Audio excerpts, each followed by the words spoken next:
One, identify passion, and second, always remember the passion when you work on a startup project.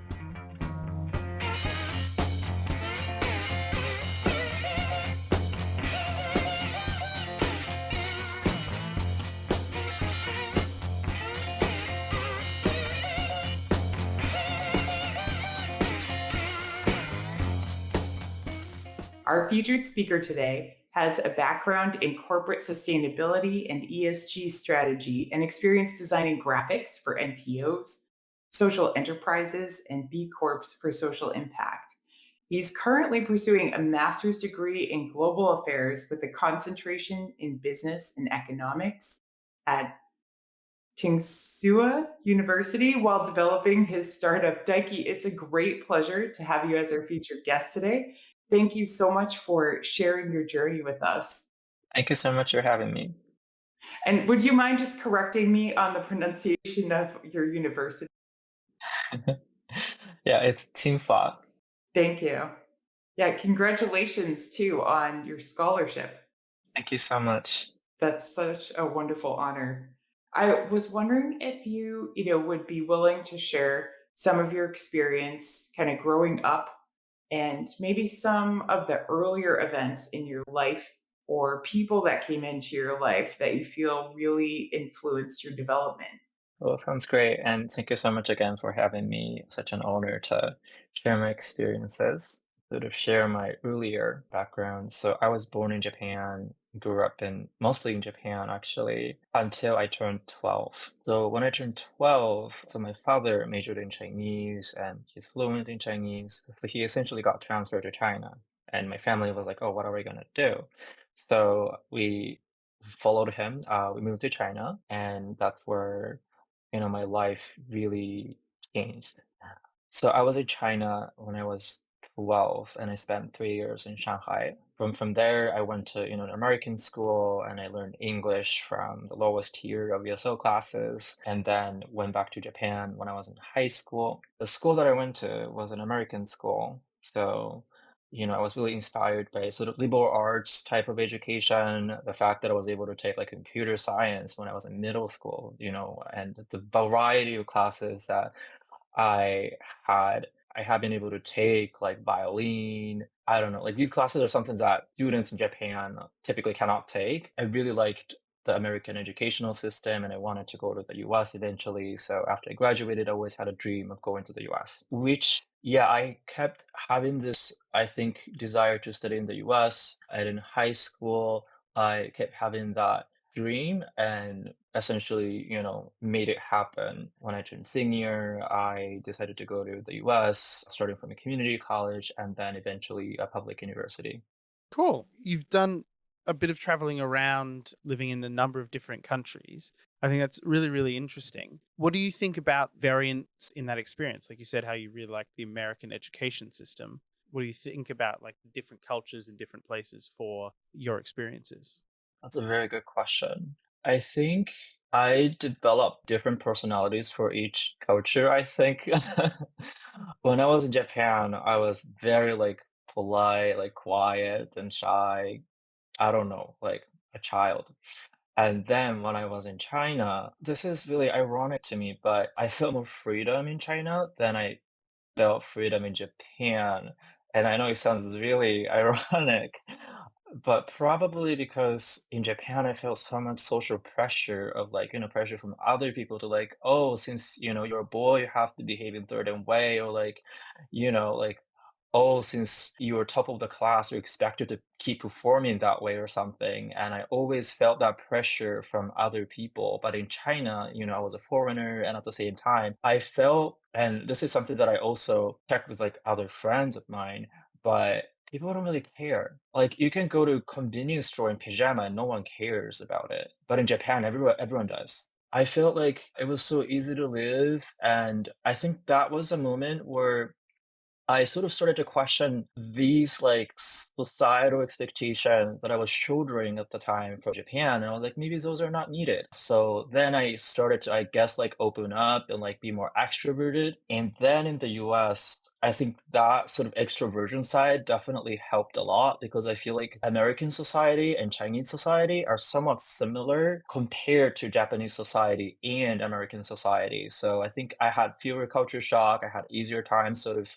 blending into society because in both Chinese societies and American societies are chaotic. I don't know, like in both bad ways and good ways, chaotic. I really appreciate you describing that because also, just being on the other side of the world is hard, sometimes to understand the cultural differences that you're not living day to day. Like I can even tell you how different parts of the US are different, right? But it's so good to hear from you how different that was. And I was thinking like age 12 developmentally is such a, I moved when I was age 9, but I didn't move countries, but I felt like we did, but developmentally, I mean, you're making a totally new friend group in a new country with a new language. I'm sure that grew you in such amazing ways, but it was also really challenging. So, jumping ahead, I'm really curious what led you to decide to apply for this master's program that you're in right now? I actually learned about Schwartzman Scholars Program in undergrad, so like 5 to 6 years ago, so a long time ago. Like I learned this program and I always wanted to apply. The reason why I wanted to apply is well, two reasons. The first reason is because China. When I was in China, when I was in middle school, I was there to study English, and I didn't really get to learn about like Chinese society, how Chinese politics works, also Chinese too. So I wanted to sort of revisit that component. But the other component is Schwartzman Scholars Program focuses a lot on leadership and also global affairs. And when I think about, what kind of social impact I want to create, I wanted to learn about global leadership, how I can sort of lead a huge number of teams or how I can lead in, I don't know, like culturally diverse environment. So I wanted to learn about these through lectures, but also through practice. Sorry, I know the order is not the correct one, but to explain what Schwartzman Scholars Program is, Schwartzman Scholars Program is like 1 year fully funded master's program. It happens at Tsinghua University in China. Each year, it invites 150 to 200 scholars from 40 plus countries. We all pursue the same degree of global affairs, and within that, there are different types of concentration, whether it's public policy, economics, and businesses. There are three pillars to the program. The first pillar is leadership. Second pillar is global affairs, and the third pillar is China. In a year program, we live together and we study together. And under those three pillars, we sort of develop those understandings through extracurricular activities, classes, and whatnot. That's incredible. I think today is a time when it's more important than ever to have that awareness of the global climate and global affairs. I think that's really, really powerful. Now, you also, as being part of that scholarship, I believe you presented a startup to your venture creation lab recently. Can you tell us a little bit more about that? Schwartzman Scholars Program launched inaugural venture creation lab where they essentially invited a lecturer actually from MIT and he coached us for 6 months. So in this 6 months long period, we had about 9 startups. So we started from what do you call it? Market segmentation to user journey identification. We have session every week and we develop startup together. In late March, we had something called Pitch Night, where we pitched our own ideas in front of 200 plus audiences from Tsinghua University and Peking University. What an incredible experience. Was this sort of the first year that they did this? I was reading the LinkedIn article and I wasn't quite sure. Yeah, it was the first year that they did this. That's neat. Well, how cool to be part of that sort of inaugural event. So, can you tell us a little about your startup? I know, the idea is to address mental health, but can you talk a little bit about, what inspired the idea and kind of, what it is so far? Cool. So I think 3 to 4 months before I entered the venture creation lab for a long time, for about 4 to 5 years. Been grappling with depression. For me, it's bipolar disorder, but the symptom is depression. So I felt depressed, especially 2 to 3 months after I came to China, not necessarily because of the cultural differences, but more of like, I think, yeah, like more different personal reason. But I was really depressed. And one day I woke up and I felt same heaviness in heart and pain in the chest. And I was like looking at myself in the mirror and I looked really horrible and miserable. And I was like, I cannot keep living like this. I really wanted to sort of reclaim the control of life and live happily. So that was a starting point, and that was when Venture Creation Lab started to sort of open the application for startups. So I was like, maybe, and I was remembering the experiences that I had in MIT bootcamp, and I was, a student, and I mean, I'm still a student, but have the freedom to try things out.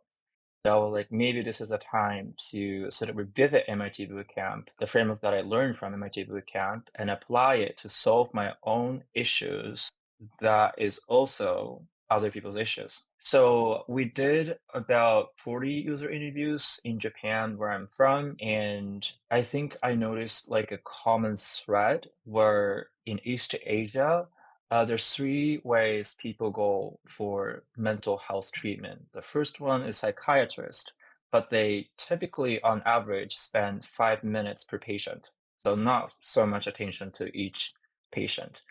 And second, when it comes to therapist, it costs almost $200 per hour session. And Japanese average wage or average salary is below 40K USD. So like who can afford 200 USD an hour counseling? And the third one, friends and family, like the most affordable and, most approachable solution is not very accessible because of the cultural barrier. And this is something that we found out from the user interview is that 80% of respondents say they're not really comfortable talking about mental health struggles with friends and family. And at most they have two friends that they can talk about, but it's not like, they have multiple friends that they can talk about deeply. So we thought, it is a pain point that is not really met. So that's where we started to ideate our solutions. That's incredible. Mental health is something that globally is, I'd say, so not well understood. I'm sorry you dealt with that for so long. Depression is such an incredible battle to try and fight through. It's great that you've sort of taken this experience and you've turned it into something to try and help solve this problem for you and for others. As you started to ideate on this idea, did you see particular solutions that came out to you as like how to go forward? What were the shared perspective on like how to actually help deal with this from what you investigated? That's a good question. The solution that we came up was essentially so the mobile app. Our startup name is Emphy, and Emphy is a mobile app. It has three functions, but the main function is the talking function. To really simply summarize, Emphy is a AI partner that listens to you when things get heavy. So in a way, it is an AI companion that listens to you, analyzes your thought patterns, and recommends different coping mechanisms based on your mental health needs. The interface is really simple. It's similar to recording, I think, interface where you press button, you talk verbally, and Amphi will talk back to you verbally as well. And if you're on a train or somewhere that you cannot talk, there's an option to sort of text feed too. So that was essentially our solution to this status where a lot of people feel desire to talk about mental health, but do not have people or outlets that they can just talk about their feelings. It analyzes the audio, like the pitch, tone, and the content of users' inputs, and then it combines everything and aggregates everything, and it sort of calculates sort of the estimate of the mood. And he also connects users to different empowering videos and posts. So users not only, can learn about their moods and different coping mechanism and what they can do to boost their mood, but at the same time, they can get little help from videos and posts from other people who have gone through similar experiences. So to summarize, Emphy has three functions: the talking functions, analytics function, and also connect functions. Is the really rough explanation of what the solution is. Yeah, and I see you have videos and posts, all sorts of different tools for people to access. I think you spent, some time like looking at the interface too, which, for those who are listening to this later on, it's like kind of this light mint green color and the character kind of looks, like a little Japanese avatar bunny to me, like it's very friendly looking. It definitely has that feel of comfort. I'm curious how, have the interviews you've done with possible end users and healthcare professionals, because I know you've put a lot of work into this. How have those sort of informed the shape that this has been taking? Yes, we spoke to 45 psychiatrists and we have two psychiatrist advisors now. We got really helpful inputs. The first one is they, in general, like the concept of the app, but the important thing about mental health app is it is not a replacement of current services out there. It's more of like it is a supplement to other services. Yes, we provide services. Yes, we provide apps and still charge users, but at the same time, other kind of social component is to try to connect users to outside world, outside services, so they can maximize sort of potential to getting helped. Second feedback that we got is, yeah, like the reason why psychiatrists, our advisors, liked our app is this idea of, since mental health is not very scientifically understood, but what is understood is apps like this would help people build sort of mental health immune system. Yeah, I think the feedback was, yeah, something to like the Emphy's talking function, like talking alone reduces the risk of depression and it also helps people boost their mental health immune system. So we also got positive feedback. Some of the negative feedback, I would say something that we're currently looking into is more of like a compliance, right? When it comes to especially like mental health companion, the concern is what if, the app accidentally or unintentionally lead users to worse mental health state, then who's going to be liable for that? So those things are something that brought to our attention. Currently investigating sort of legal situation of the location in which we are planning to release the app. But those are something that I think the potential area that we really didn't expect to look into. Thanks to the professionals' help, I think now we are really heavily investigating to have like what is the liability policy? What if the user is suicidal? What is our policy to deal with that? So those type of stuff. It's great to be thinking about these sorts of what if scenarios and what the potential future is. You do need to be aware of those things for sure. I do want to say, I think this is such a cool idea. I really like that you've got an audio interface. I feel like that does provide a level of connection that a text interface wouldn't give you. And I also wonder if something like this would be useful in like the loneliness and isolation epidemic that a lot of countries in the world are dealing with as well, which I think links into depression in some ways. Really, really cool. Thank you very much for sharing that. Can you tell us a little bit about, in regards to the cultures and places that you're looking at applying Emphy, do you think there's a lot of engagement with sort of trying to address the problems to mental health? Do you think there's not a lot of understanding? What are sort of the cultural roadblocks that you guys are thinking about and trying to handle?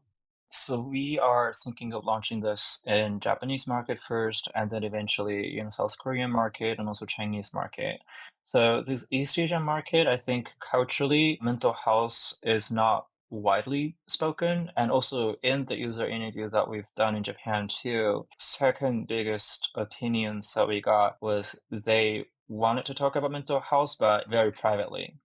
So they obviously don't want to talk about, or they don't want their colleagues friends and family to not know about those mental health struggles. So I thought that was really unique compared to, like American culture or like European culture, where more people, I think, find it okay to talk about their mental health struggles openly and publicly. In fact, I had a lot of friends who come up to me and share about their mental health struggles here in the program too. So I thought that's one unique area in East Asia. So yeah, with that being said, apps like this could work well in the market where users really prioritizes privacy.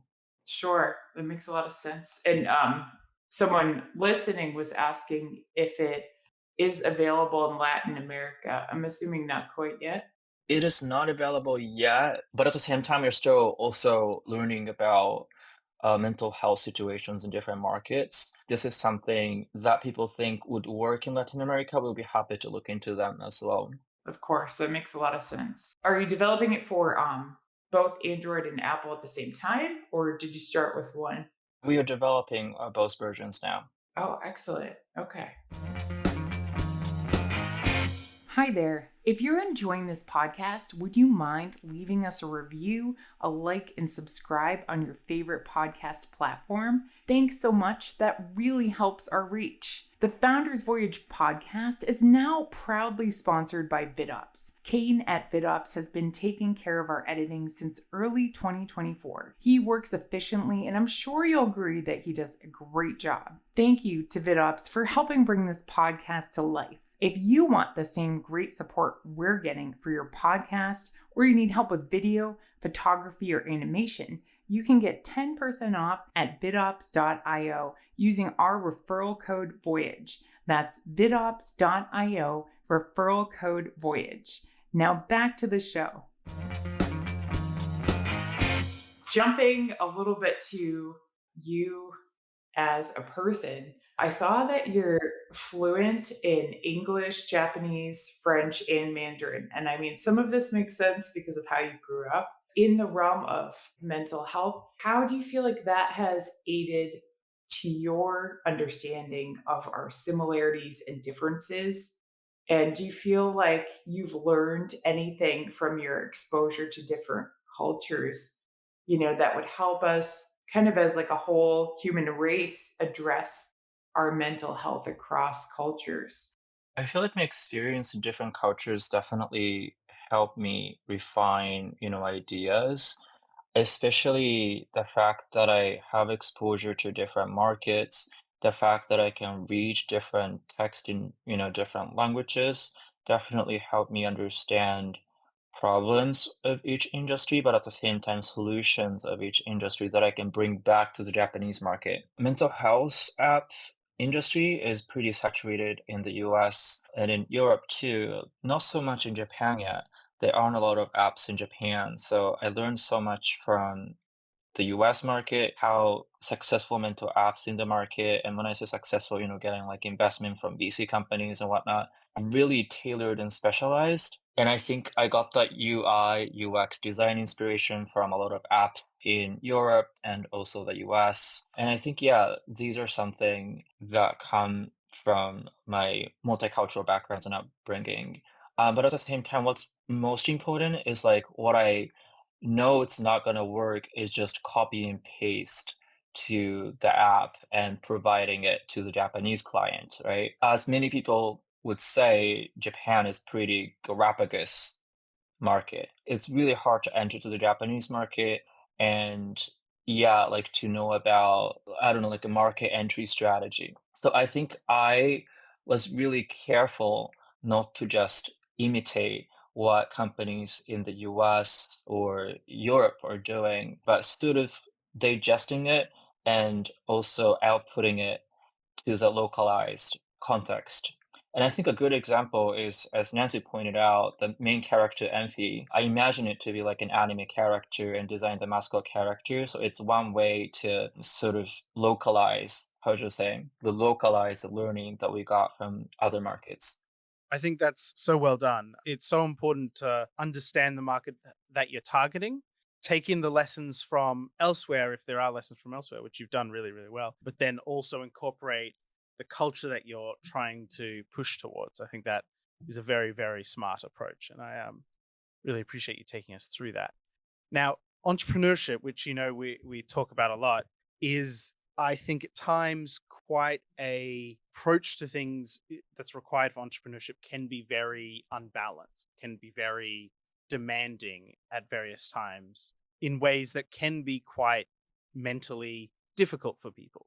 Do you have any advice for other entrepreneurs like yourself who deal with, mental health difficulties at times, for how to, still try and succeed on entrepreneurship, try and create something incredible, but also take care of their mental health at the same time?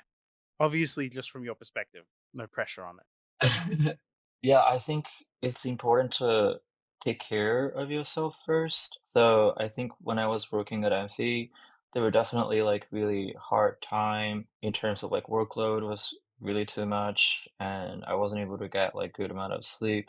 And I think that's what entrepreneurship brings about. But I think, yeah, if you're struggling with like mental health issues, like definitely like prioritize taking care of yourself, whether or not, like to talking to a therapist or getting medications that are needed. I think medication is underrated in mental health community. So, but I think the important thing is to have a consistent, like your own sort of manual of how to take care of your mental state. I think it's really important.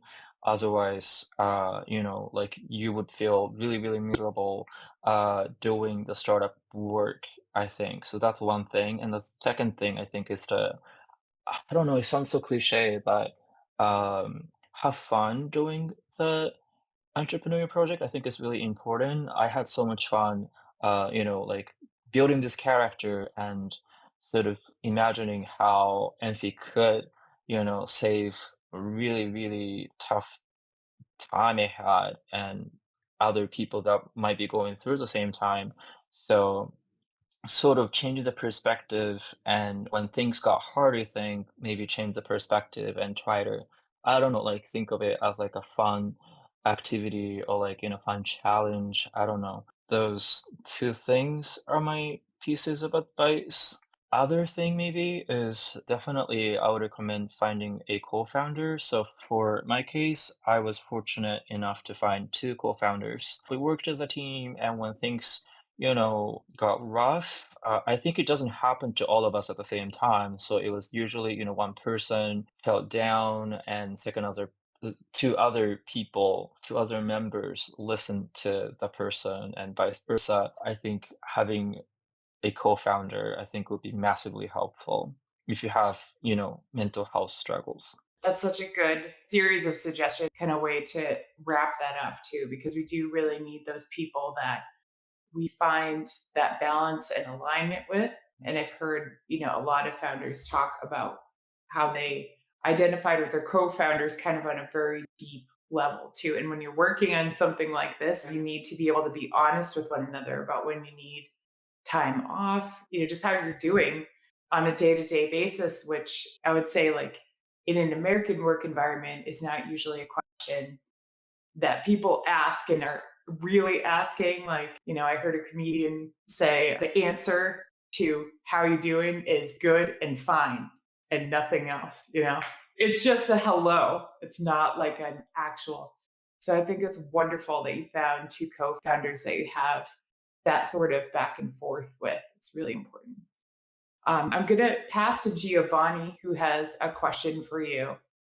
Thanks for the nice insight. I have a quick question. I know you are a fellow MIT Bootcamp program alumni.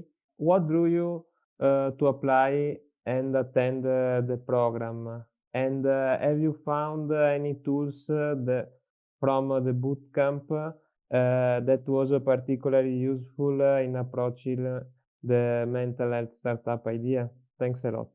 Thank you so much. My bootcamp was in 2018, and it was in Rio de Janeiro, Brazil. The segment about, yeah, user segmentation was helpful. User interview was probably the most helpful part of talking to users and how innovation happens from, like users' pain points. And it is our job to identify and extract pain points from the conversation from users. At Schwartzman Scholars Program, not necessarily this project, but other project too, I think I've really consciously trying to practice this mindset of talking to people and always look for ways where I can extract pain points, analyze pain points, and maybe I can sort of, do something that's, meaningful for other scholars. For instance, I designed sort of school swag for people, and I spoke to around 40 scholars about potential design options, and we ended up having 200 orders as opposed to 140 scholars. So I thought that was one successful key case. And the other example is I was talking to like 20 scholars really casually about what they want to see, like what kind of student-led initiative they want to see. And a few things that they told me is they wanted to have a yearbook. And also, I noticed that a lot of people haven't taken photos a lot on campus, so I thought it was a great opportunity, and I pitched a yearbook, and I'm currently leading a committee of 7, and we recently offered a free photo shoot, and a lot of people came. Actually, we did a photo shoot of 100 scholars out of 450. That's another successful case from, sort of like, talking to people and really thinking about what are the communal pain points and how I can sort of fill it in. So It's definitely the market research aspect of the disciplined entrepreneurship bootcamp. It's definitely something that's a lot of people sort of struggle with approaching. And I think you've done really well finding different scenarios where you've really embraced it to find good problems to solve. Now, you had two members on your team for when working on Emphy. One thing that I sort of like to understand from people that we talk to is about what they think are the required combinations of skills or knowledge or personalities or traits in a co-founding team. Like, what draw you to work with these two, and what do you think you'd recommend other entrepreneurs look for in their co-founders? yeah, when I looked for co-founders, I looked for someone with same vision but different skill sets. So for the common vision, so I met Julia, she's from Russia, and we're in the same Schwartzman Scholars program. We were once talking about, our own respective mental health struggles, and she told me that she also went through similar struggles before. When I pitched the idea to her, she also got excited about the idea of creating a solution related to mental health. And Uliana, she's from Belarus, and I met her at Tsinghua University, so outside of Schwartzman College, but still within Tsinghua University. And I met her. She's majoring in computer science, again, like different background. Julia's background is artificial intelligence and product management, so it was slightly different. Uliana, so yeah, she does computer programming and also artificial intelligence as well, and has, the actual work experience of developing AI companion. So in terms of our skill metrics, I have experience in design and also a little bit of business consulting, and Julia has product experiences and also prior entrepreneur experiences as well. Juliana has really technical backgrounds, so I think that's how we formed a team. And we obviously none of us have clinical experience, which is really crucial when it comes to app like this. So we identified two advisors, a current practicing psychiatrist at Tsinghua University and also United Family Hospital in Beijing and also Shanghai. That's neat that your team brings together like such a breadth of experience too. So I'm so glad that you found your co-founder. So exciting. So I actually want to pass to another community member who's been actively listening too, who has a couple questions for you. Hello, I'm Moin. I did the MIT bootcamp on 2021. So my question is, you have a wonderful product. Which large language model are you using it to build the product? Like you have to train it to listen like or give feedback like humans, right? There are a lot of them open source version we can use right now from OpenAI to DeepSeek. And what's the main difference between Gemini or ChatGPT or DeepSeek? Because they also give audio feedback, or you can also talk with them like humans. So mental health is a very vast market. On my perspective, it is advised to use a certified mental health professional who can guide you to heal your own. That's all. Thank you. Thank you so much. So the main difference is it stores conversation, right? So it remembers what's been discussed for a long term. I know ChatGPT has some limitation about memory storage. We have much more storage space, so it allows us to get more personalized experiences. For listening, analysis, and connect, so for the three functions that I mentioned, we used three different AI models. So for listening, as users use Emphy more, Emphy remembers what's been discussed in the past and really starts learning about, the user's personality, users like preferences and whatnot. Starts to, say, how do you say, like personally tailored responses and also follow-up questions. So you're using cognitive behavior therapy as a model for the responses. So that would definitely set it apart, from Siri, who is not thinking about your mental health, just trying to reply with facts. That makes a lot of sense. Yeah, thank you, thank you. Yes.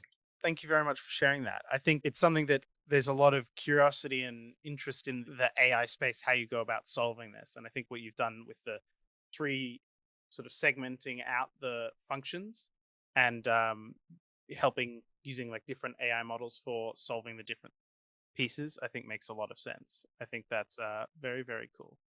What do you think is sort of in your version of success across, say, the next 5 years or 3 years for you personally and for Emphy? What do you think that future is going to look like for you? What's your ideal? Yeah, I think the success is to get seed funding. We are due to release our prototype very soon. So, yeah, to get seed funding and to release the app hopefully by the end of this year. And then, yeah, scale it in Japan as soon as possible so we can go to different markets where these types of app are really urgently needed. That's wonderful. I'm really excited about that for you. And I also just wanted to say a lot of people will be listening to this interview. So you're using Hubert to fine tune with sentiment analysis data for audio input. And then you're using Llama 3 to fine tune with cognitive behavioral therapy, cognitive reframing, coaching, and mental counseling conversation data. And then, so that's the analysis. And then the goal is to use Llama 3 to then connect to the end user. So you're extracting pain points from the conversation and making recovery goals and then making recommendations off of that. So I really appreciate you sharing that slide with us because, that's kind of like the nuts and bolts of your operation. I think you have, something pretty amazing here, and I'm really excited to see where it goes. So I wanted to ask you another personal question. I would say when I met you, you were very empathetic and very kind, but I feel like you have really stepped out as like a leader in this space. And even when I look at your LinkedIn profile now, just like the way that you've put yourself out there as an advocate for the LGBT community, I really just respect you on so many levels. I feel like you've gone through a lot of personal growth. And I was wondering, how do you see yourself that your leadership style has kind of evolved over the course of your journey? That is an excellent question. I think, yeah, in the past few years, I identified my core values: empathy, fairness, and also hard work. Those are three things that are really important to me and so like a moral compass that I use when I work with others. I think my leadership style is pretty much, I lead by doing rather than making commands. Like I work with my team, or if not, I work twice workload than my teammate. And I also, what's important to me is to emphasize with teammates, really doing frequent check-ins and make sure that what they're interested in developing at Emphy is aligning with what Emphy is needed from them. I don't know if I answered your question, but yeah, I developed, some of the, what do you call it, like the core values, and I use core values to sort of lead the team. Great. Thank you so much. It sounds like you've sort of learnt a lot more about yourself in the last few years and you really try and lead by example, which is brilliant. I think that's so powerful in entrepreneurship. You have to be willing to put in the longer hours to get a team around you that is willing to put in long hours. It's a requirement, I would say. And I think you've exemplified that. Now, we do like to wrap up with a particular question. We like to get an idea of sort of the words of wisdom or piece of advice that you want to share with us when wrapping up. That can be from, your own experiences or someone you've talked to or something you've read, whatever sort of feels right to you. Word of wisdom. I don't know if it applies to others, but for me, finding my passion was very crucial when I'm working when I'm working on Emphy. The reason why I'm saying is I realized I like social service. I like making other people's happy, and I like sort of reducing the pain that they're going through. That's also the approach that I'm taking for LGBTQ plus advocacy is I'm supporting people who are currently marginalized and feeling pain. So one, identify passion, and second, always remember the passion when you work on a startup project. For MC, I always kept remembering this app is going to reduce pain of other people, which is my passion. So I think that's one of the key reasons why that fueled me through a hard time when working at Emphy. And I think it's still keep going to be the engine of my motivation. Such great advice. Definitely. And I like that you've, so clearly kind of defined and you seem flexible about solving this problem too, and wanting to understand the problem itself and the solution that works best. And I think that's going to serve you really well because unfortunately, I think some of us create a product that we're really excited want to push it on people. And you have just, I don't want to say fallen in love with the problem because I know a problem that really plagues people, but you have like, and with the process of helping others. And I think it's a really beautiful thing. So thank you so much, Daiki, for making time late at night for us. We really appreciate your thoughts, everything you've shared with us and taught us. Thank you so much. Take care, everyone.